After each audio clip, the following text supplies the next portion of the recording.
Assalamualaikum warahmatullahi wabarakatuh. Bismillahirrahmanirrahim.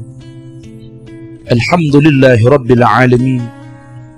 Wabihi nasta'inu ala umuri dunya waddin. Assalatu wassalamu ala asrafil anbiya'i wal mursalin, Sayyidina wa maulana Muhammadin wa ala alihi wa sahbihi wa atba'ihi ila yaumiddin. Ma'asyiral muslimin rahimakumullah. Secara fitrah setiap manusia oleh Allah subhanahu wa ta'ala diberikan potensi untuk gemar melakukan kebaikan-kebaikan, untuk senang mendatangkan amal-amal saleh dalam kehidupannya sehari-hari. Tapi ternyata ada 5 perkara yang bisa menghambat kesalehan setiap individu yang melakukannya. Ada 5 hal yang bisa menjadikan manusia terhempas dari kebaikan-kebaikan yang ia tanamkan. Yang pertama adalah al-qana'atu bil jahli,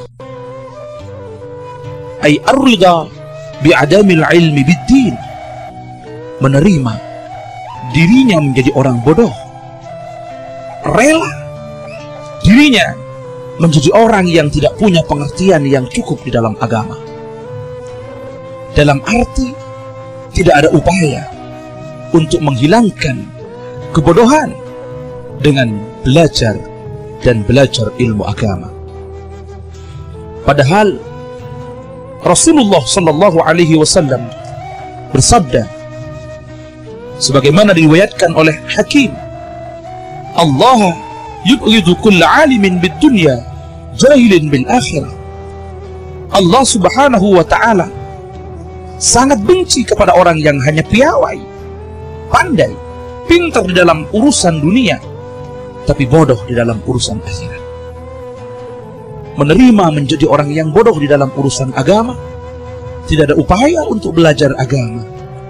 Inilah penyebab pertama yang akan menghilangkan kesalehan kita kepada Allah subhanahu wa ta'ala. Yang kedua adalah al-hirsu 'ala dunya, ambisius di dalam urusan dunia, selalu rakus, tidak pernah bisa menerima apa yang telah Allah berikan kepada dirinya. Rasulullah sallallahu alaihi wasallam sebagaimana diriwayatkan oleh At-Tabrani bersabda, as-suhdu fid dunya yurihul qalba wal badan war-raghbatu fiha tut'ibul qalba wal badan.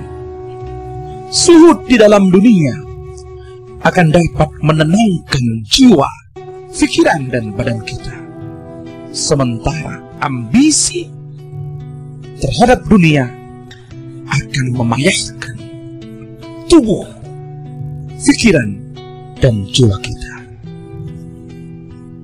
Tamak di dalam urusan dunia, ambisius di dalam urusan dunia akan menghilangkan rasa malu yang ada dalam diri manusia, sehingga untuk mendapatkan apa yang ia inginkan, kadang-kadang seseorang tidak pernah berpikir apa yang ia lakukan benar ataupun salah dalam pandangan Allah subhanahu wa ta'ala dan pandangan orang lain.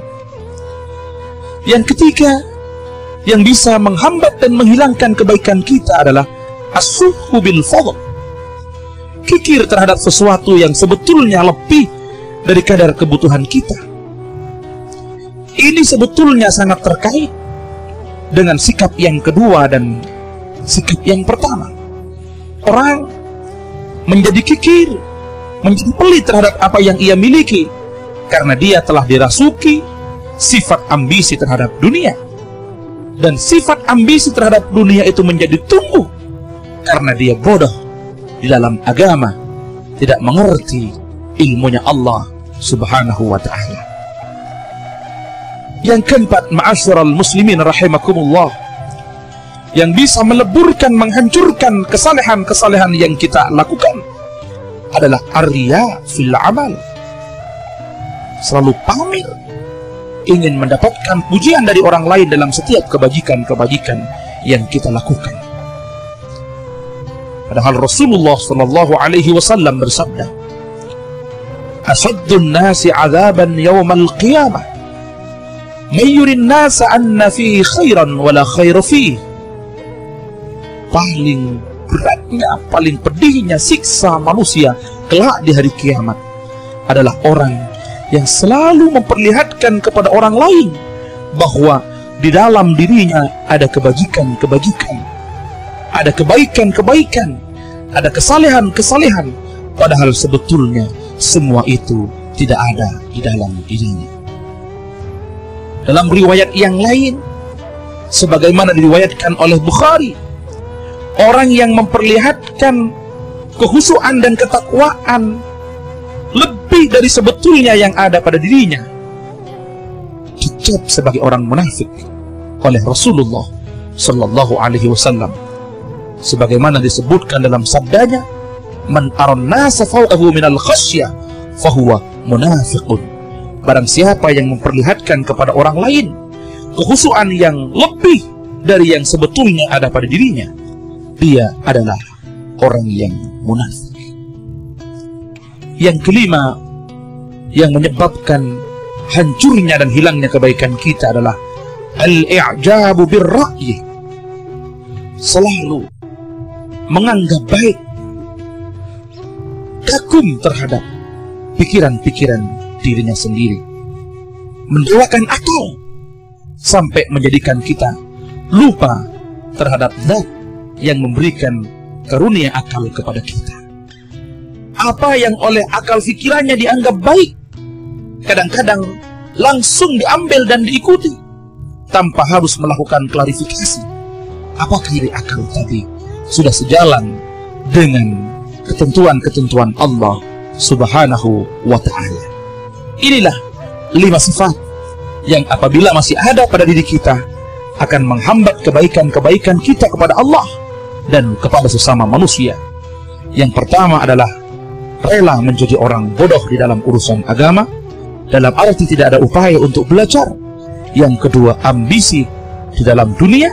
Yang ketiga, kikir terhadap sesuatu yang sebetulnya lebih dari kadar kebutuhannya. Yang keempat, selalu pamer di dalam amal kebajikan. Dan yang kelima, dia takjub dan menganggap baik seluruh produk-produk pikirannya sendiri. Wassalamualaikum warahmatullahi wabarakatuh.